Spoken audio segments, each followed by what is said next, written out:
Boss Malayalam season 7 ഒരു task കൊടുത്തിട്ടുണ്ടായിരുന്നു, pencil task. അതിൽ അക്ബറും ടീമുമാണ് ജയിച്ചത്. അപ്പോൾ ജയിച്ചവർക്ക് സ്വീറ്റ്സ് സ്റ്റോർ റൂം വഴി ബിഗ് ബോസ് കൊടുത്തിട്ടുണ്ടായിരുന്നു. 5 സ്വീറ്റ്സാണ് കൊടുത്തത്. അങ്ങനെ അവർ ആദ്യം ഓടി വരുന്നത് നിവിനാണ്. നിവിൻ ഒരെണ്ണം അങ്ങ് എടുത്ത് മാറ്റിയിട്ട് ഒളിച്ച് നിൽക്കുകയാണ്. കാരണം ഇത് പുറത്തോട്ട് കൊണ്ടുപോയി എല്ലാവർക്കും ഷെയർ ചെയ്യണമല്ലോ. ഒളിച്ച് നിൽക്കുകയാണ്. ബാക്കി 4 പേരും ആ 4 പീസ് എടുത്തുകൊണ്ട് എല്ലാവർക്കും കൊടുക്കാൻ പോയി. അങ്ങനെ കുറച്ച് കഴിഞ്ഞപ്പോൾ അനിമോള് വന്നപ്പോഴത്തേക്കും നെവിൻ ഒളിച്ച് നിൽക്കുന്നു.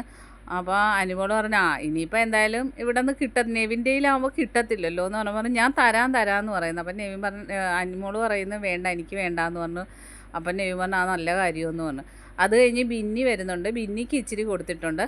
അങ്ങനെ നെവിനായിരുന്നു ഒളിച്ചിരുന്ന ഫുഡ് കട്ടെടുത്ത് ഒളിച്ചിരുന്ന കള്ളൻ. ബാക്കി അപ്ഡേറ്റുമായിട്ട് വീണ്ടും കാണാം. എൻ്റെ ചാനൽ ഒന്ന് സബ്സ്ക്രൈബ് ചെയ്യണം.